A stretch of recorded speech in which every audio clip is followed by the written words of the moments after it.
You've just helped launch something called Fabric Genie. What's that? Tell Yeah. me about it. Yeah, well, a bit more than just help launch it. I built the thing. Well, I built all the back end of it, and a very talented front end designer called Seb K built all the lovely front end to it, made it look beautiful and all this kind of thing. So yeah, this was a project that I did for a client that I was already working with. So I've been helping them with their marketing for quite some time now, and we were just trying to look at things that we could do. One of my kind of um, one of the kind of the things I keep saying about AI is rather than just trying to find things that it can do that humans are already doing and just trying to replace humans, is let's find things we can do with this technology that are not already being done. And so I became really interested in all these image generators that were coming out, Stable Diffusion, DALI, Midjourney, all coming, doing all these, creating all these images. This particular company, this is a soft furnishing retailer called the Mill Shop online. They sell curtain fabric, upholstery fabric, blind fabric, that kind of thing. Been going a long time, very successful business. And we thought it would be really interesting to provide a service on their website where visitors could go on there and just describe the fabric that they want, or upload an image of their room, and then it would create fabric designs based on whatever would best suit the room, the picture of the room that they've uploaded. And so, yeah, we came up with this idea. I think it was around about 12 weeks ago. And so it went from idea to launch within the space of 12 Wow. weeks. Um, and it's gone down a storm. People are now using this. It's only just been launched, but we've had now thousands of people going on there creating designs with this tool. Then they order, it's one click from getting the design to then ordering a sample of it on fabric, so you can touch it and smell it and hold it in your hands. And then one more click to then get it made up into beautiful curtains or blinds or cushions or loose fabric or whatever you want to do with it. And as far as we're aware, no one's done this before.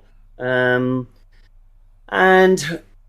aside from the fact that this is a really interesting product to offer people, that you can now have something that is completely personalized to your taste, your requirements, your room. You can literally have anything you want on this fabric.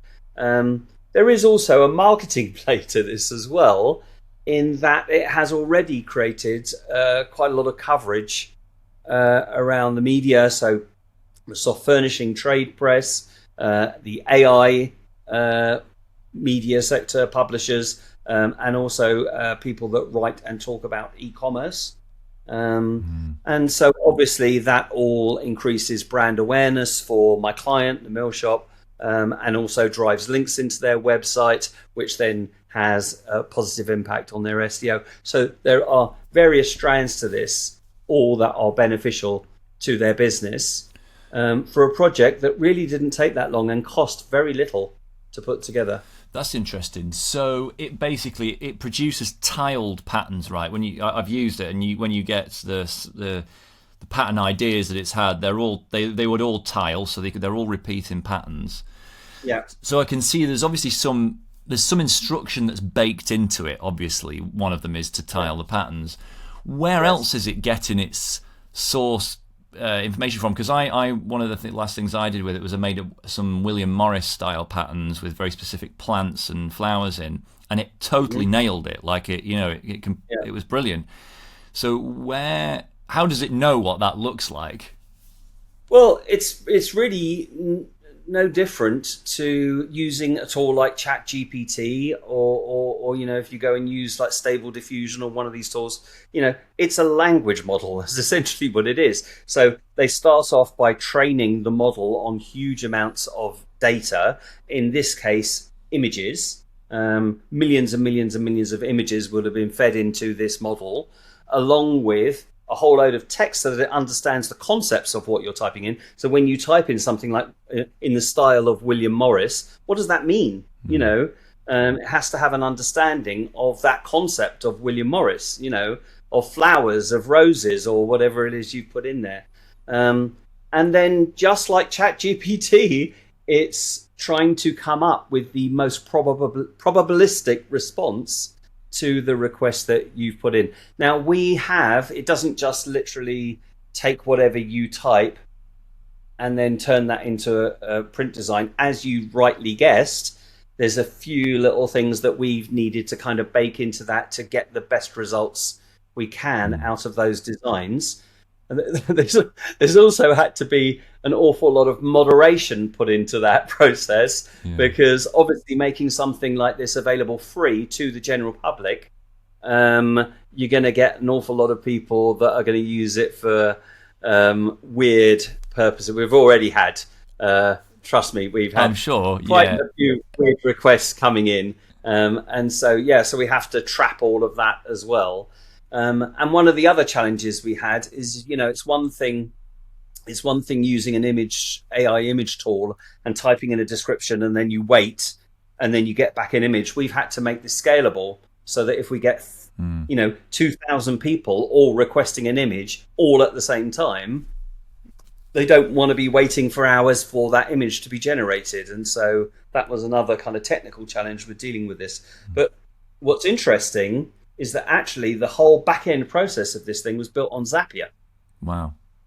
I was going to ask that, actually. Is this all built on publicly available, kind of fairly inexpensive tech, and that's stitched together just in a very specific way? Yeah, I mean, there's very little code involved. I mean, obviously there's a limit to how much I can talk about behind this, because there's aspects of this that are commercially sensitive. But there's very little code actually involved in this whole back-end process. And what code there was some code needed, but all of the code that we needed was generated by GPT-4. Wow, that's amazing.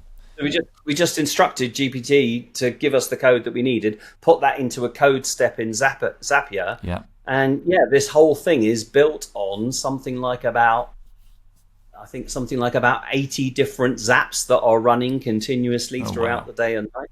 Yeah. Okay, so you're definitely on a premium plan for Zapier. Yes, team plan, I think they call it. Yeah, because obviously it burns through quite a lot of tasks. Wow, that's so interesting. I mean, I think in the, kind of product innovation community, I can see why, and in the AI community, just the idea that you can stitch together readily available things into something original is that's captivating in itself, and I think that's the opportunity for any business. I mean, your client aren't the obvious AI innovation business. I mean, that whole industry, believe me, that whole industry has just been so resistant to any kind of innovation. I had some involvement with the soft furnishing industry about 35, 40 years ago. And this is the first time I've had any kind of interaction with any company within that industry. Nothing's changed. I mean, really, nothing has changed. And so, that was another element of this. It was just kind of, I've been away from that industry for a very long time. My journey has taken me down a technology route. So it was quite nice to sort of bring my experience back into that industry and see what I could do with it. Absolutely, yeah. Will you be able to share any results from this at any point? Will you? Yeah, I mean, so it's very early days yet. We certainly have found that there's a lot of people using it. We've had some really positive feedback from people. I think generally people have been very surprised by the quality of the designs that have been generated. I think a lot of people's expectation was that the designs would just be a little bit kind of cheesy and naff. Yeah. And that's not been the case at all. The quality of the designs, and that was really important for us. was to make sure that we were only doing this with a technology that was capable of producing really high quality output, that you would actually want to buy, that you would actually want to have in your That's home. the thing. That's a very high bar, isn't it? Something you'd actually want to print on a sofa or a pair of curtains, because that's what I was looking for in those patterns, was kind of weird, nightmarish, sort of uncanny valley anomalies, right? Like roses that didn't really look like roses and were weirdly kind of distorted, but you didn't really get any of that. So it's very interesting. You don't get that at all. And the other element of this as well is that it opens my client up to a whole new market, which is in the world of interior design and commercial interior design. One of the things you can do with this tool is you can be very specific. And so you can even put in exact Pantone color numbers and color references. And say, I want it in Pantone 1046 brick red. So if you're working on a commercial project where you're working with a very specific mood board, and a kind of theme that it's got to comply with, you could spend weeks trying to source fabrics for a project like that. Yeah, I suppose that was one other thing I wanted to ask you about, really. With these tools, it's so hard to know how much freedom to give the user, because on the one hand you don't want to give them too much thinking to do. If it's just an empty text box like write your prompt here for your fabric, most people are like, I need buttons and levers and sliders and stuff. But then of course if you really oversimplify it, you take the power and the interestingness out of the results potentially. I mean, thinking about that project, but also in general when building these kind of tools, what do you think about that? How do we find that balance? So I don't know if you noticed when you tried this out for yourself. There's kind of different modes. There's different ways of using the tool. Yeah. So we've got there's a kind of a theme mode, which is where you've got multiple fields, and it's basically just a text box.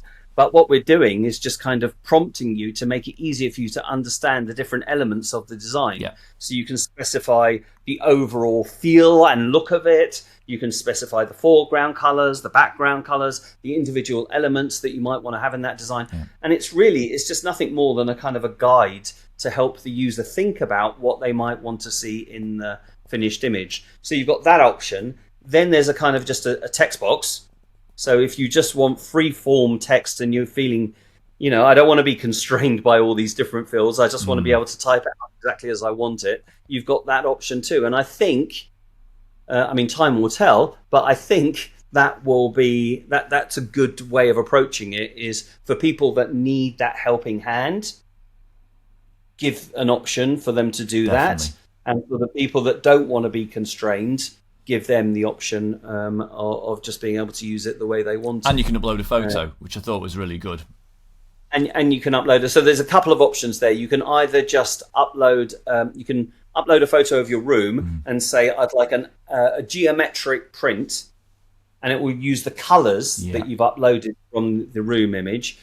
Or if you've got a sketch or you've got an existing design, you can take a photo of that, upload that, and it will then be influenced by that design. So interesting. It's early days for this project to really know whether we can consider it successful or not.